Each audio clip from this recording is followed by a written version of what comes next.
afternoon. Good afternoon, everyone. Thank you for inviting me. So, I would like to share with you about how Inclisiran in management of post-ACS patient. And this is my disclosure that the session is with our partners.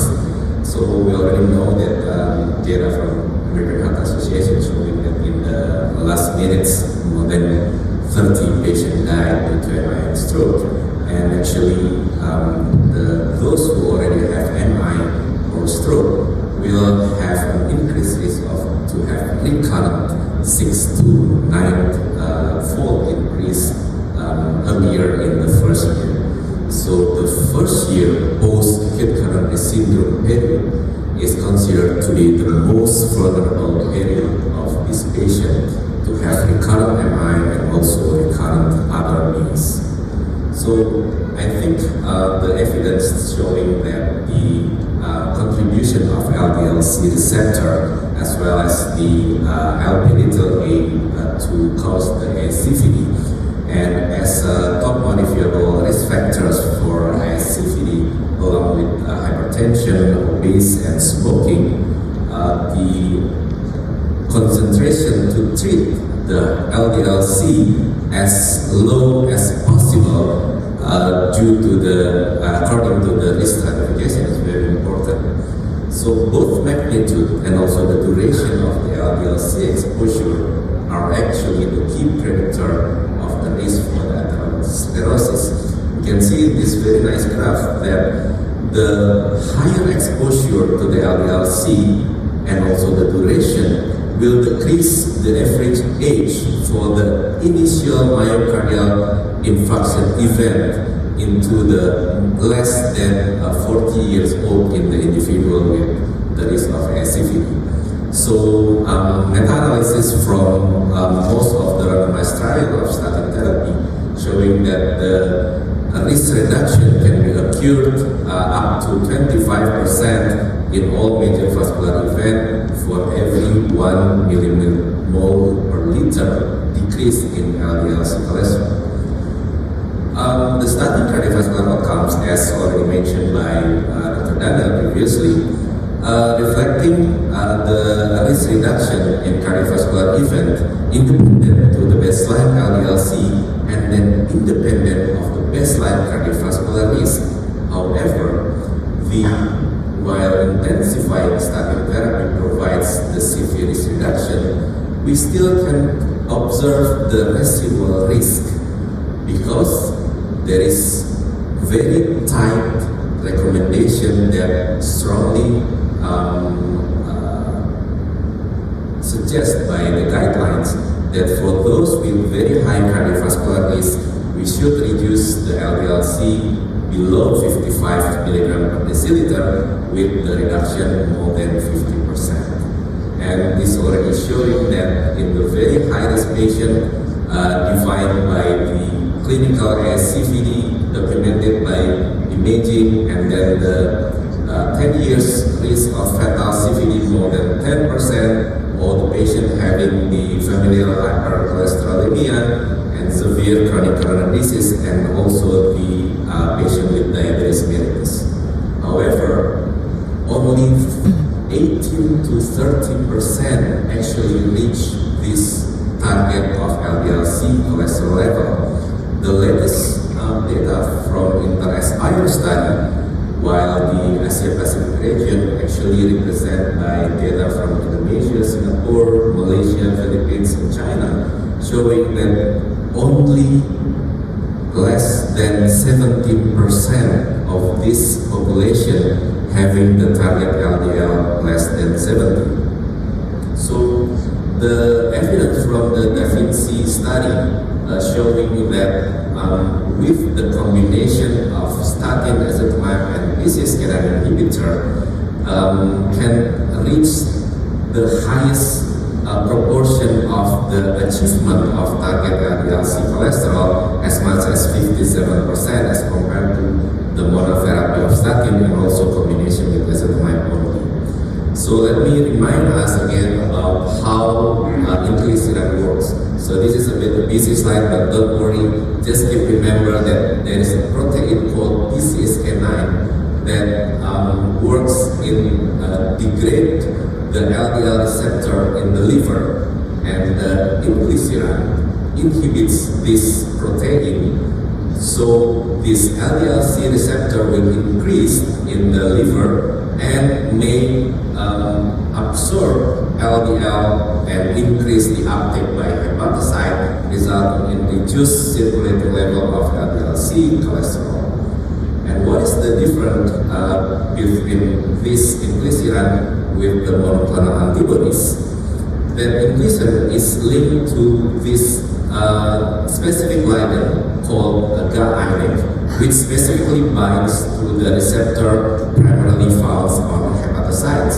So this will facilitate the targeted uptake of Inclisiran and ensuring no off-target binding, so only in the liver. And the other advantage as a silencing interference RNA, Inclisiran will lead to a sustained decrease in protein production in the liver with only twice yearly dosing after the first and the 3 months first initiating doses. And the evidence have been shown by the pivotal phase 3 studies in the Orion 9, 10, and also 11, showing that in the treatment period of 18 months with the inclusion criteria of dyslipidemic patient and also the patient with ACVD, showing that the Inclisiran can reduce the LDL cholesterol level up to 48%. So this is the study design of Orion 9, 10, and 11. The 8-month study medication was given to the participant on maximal tolerated background of statin therapy. So it's on the top of standard lipid lowering therapy. And then the primary endpoint is the percentage change in the LDL-C levels. And then they showing that 52 until 54% sustained LDL-C reduction between group difference after the day 90 and up to the day 540. And the similar efficacy results also reported from the Orion 11 study with the population of ACVD. So you may know in other countries as Lakeview, but in Indonesia the brand name is Sibrava. As a complement to on the top of maximally tolerated dose of statin, this Inclisiran demonstrates effective and sustained reduction of LDL-C reduction with 2 doses a year. And the adverse event is reported to be mild and moderate, which is associated with the injection site of the subcutaneous injection of this medication. How about the cardiovascular outcome trial? I think we need to wait until the end of the study of Orion 4, which is a specific cardiovascular outcome trial of Inclisiran, which will be expected to be next year. However, the pooled analysis published last year offers early insight that the CV benefits of Inclisiran may already show after the first year of the treatment. So how about the post-ACS patient? So I would like to share in the last couple of minutes the post-op analysis of the 3 pivotal study and the new study of Victorian Inception. So Inclisiran in the sub-analysis of the MI population showing that consistently reduction among 50% in the recent MI, remote MI, and also population without prior MI. And this effect actually sustained after 3 months and also after 18 months. So this new study called Victorian Inception Trial, which is the first presented in the States a couple of months ago, showing that the early initiation of Inclisiran with the less than 5 weeks after the episode of ACS, in addition to usual care, significantly reduce the LDL-C levels and then sustainably enable the LDL-C goal attainment. So the study design itself, that the patient with ACS will be discharged, and then up to 5 weeks before the first visit will be screened and recruited. The key inclusion criteria involving the adult more than 18 years discharged from hospitalization with STEMI, non-STEMI, or unstable angina, and the cholesterol LDL level is more than 70 milligram per deciliter, and discharged on statin therapy or with documented statin intolerance.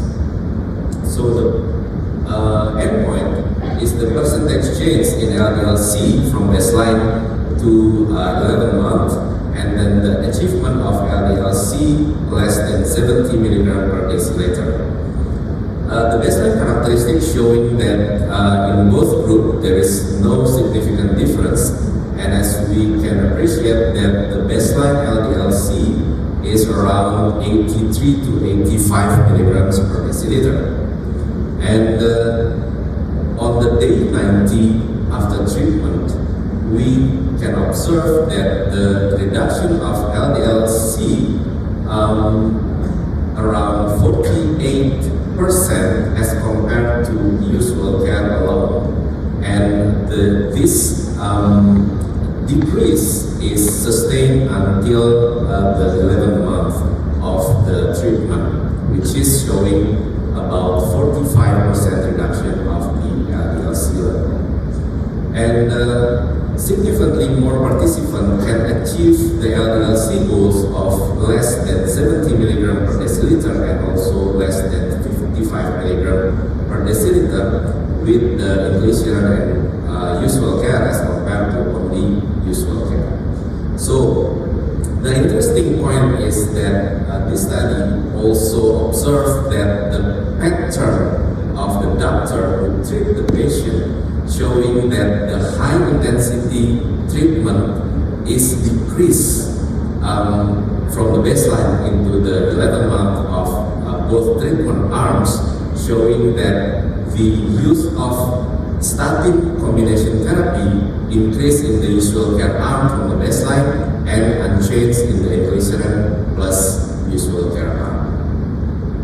And the study also observed that fewer patients experience composite MACE with the Inclisiran as compared to usual group, and then with the adverse event similar between both groups. So the Victorian section demonstrates that early initiation of Inclisiran after ACS provides a novel strategy to increase the number of patients at high risk of recurrent CV events achieving LDL-C goals. So I think it's along with the idea of strike early and strike strong after an episode of the first ACS in our patient.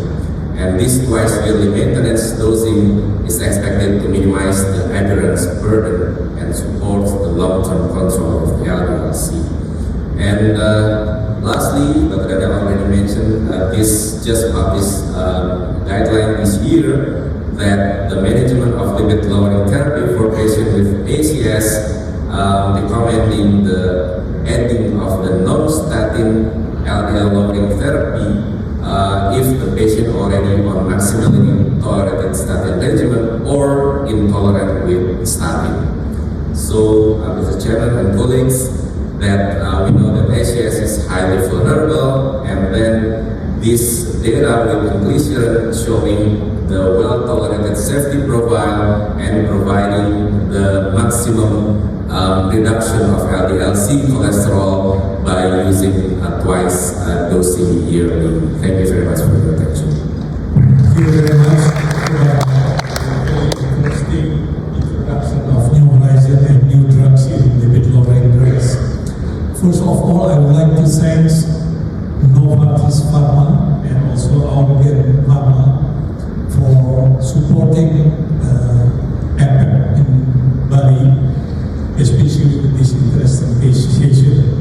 We will have at least 6-8 minute discussion because we have 4 panelists, and the panelist is not invite Dr. Panipa first, and then Dr. Wulan to make comment on these four speakers. Please, Dr. Panipa.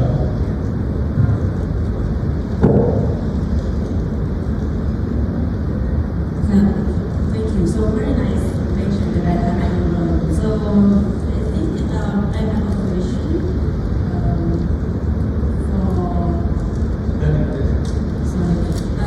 so I think that the data of secure PCI that show that it is taking 80 milligrams is good in your practice. So normally what you do, because I think in Thailand we maybe the maximum that we order is like 60 milligrams and plus with ezetimibe. How much of your patient that receive the 80 milligrams and how much they can tolerate with these dose? Thank you. That's a practical question, I think. Yeah.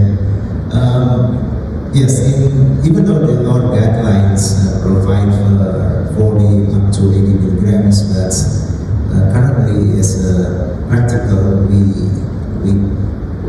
we usually use 40 milligrams as a maximum dose. And also I think, if I'm not mistaken, the government insurance only provide 40 milligrams. So yes, at least I have no experience by using 80 milligrams. Speaker, comment from Dr. Anu? Thank you very much. I will ask to Dr. Nanda because I'm really interested in this kind of new drugs because I have one patient that already in the statin also have a fixed combination statin and acetylcholine, and then really rhabdomyolysis, really severe rhabdomyolysis, and then the second one I would ask you if I put the initial the therapy with this kind of drugs, when I should do the initiation, when the best time, should I change the therapy just with one kind of the medications like non-combined and then I give it Inclisiran, or I change to other like combination, other combination, and I give Inclisiran because this is young, maybe about 40-45 years old, and I already CTC and very clear coronary artery disease, and I think it's familiar, but I'm interested. I will give the Inclisiran, but when is the best time? Thank you. Yeah, thank you very much. I think it's very interesting.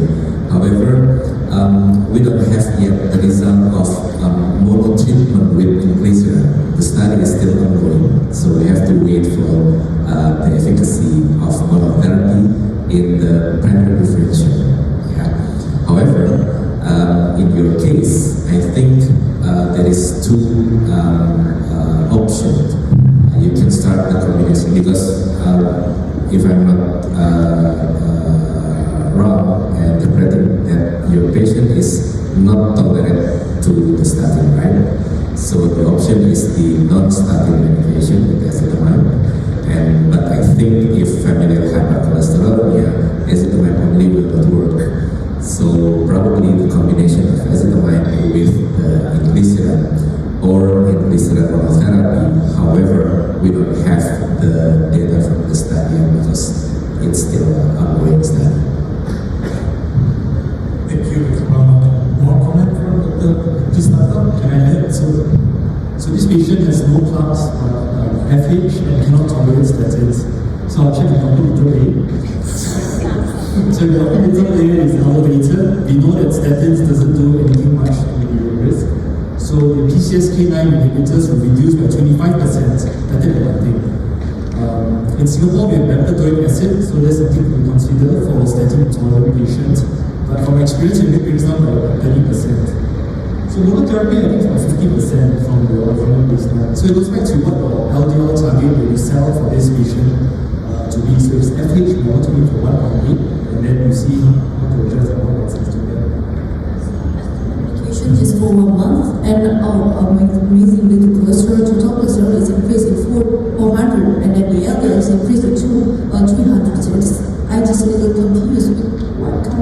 and that can also and LP1. I will check LP1 is this kind of patient. Thank you. Thank you.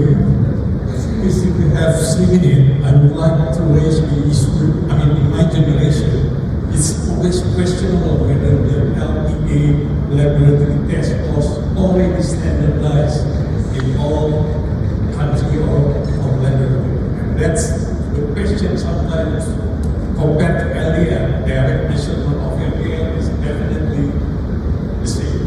How is your opinion to facilitate that?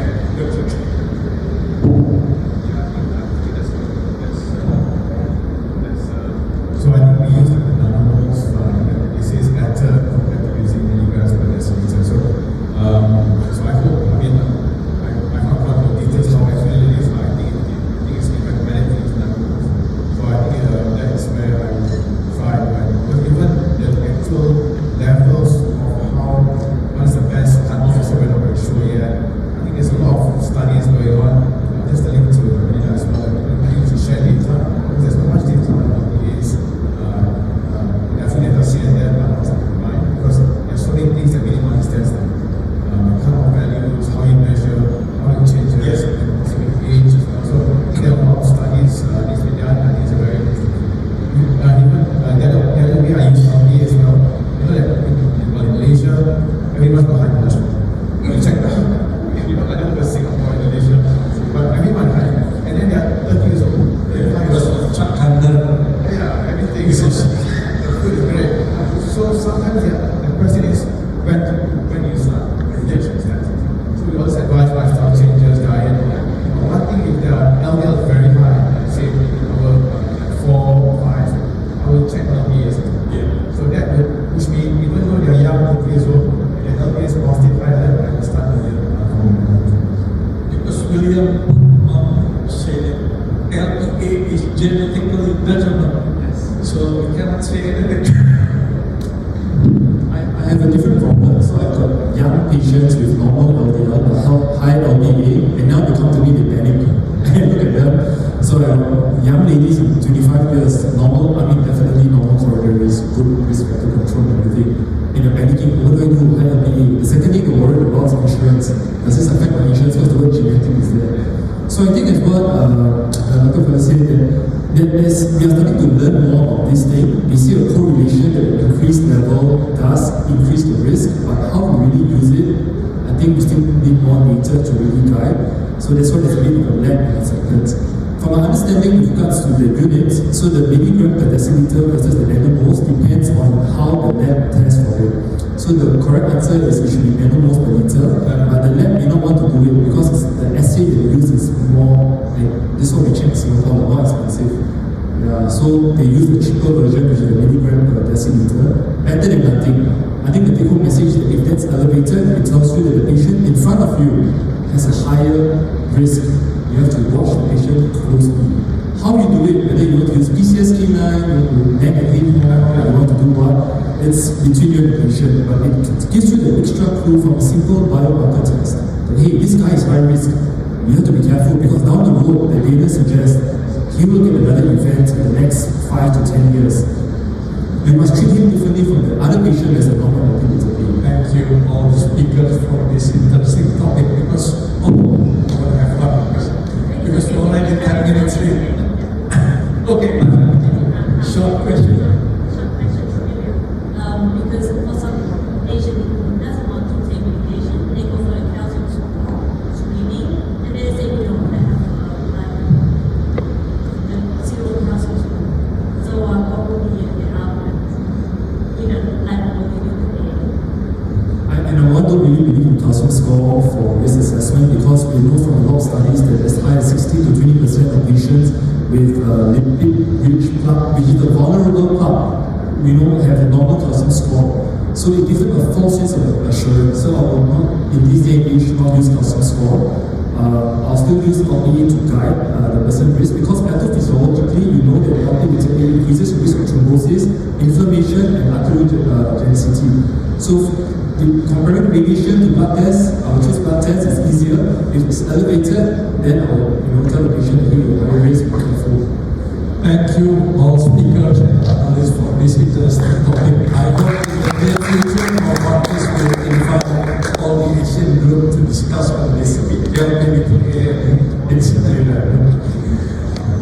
So all participants, please give a big applause to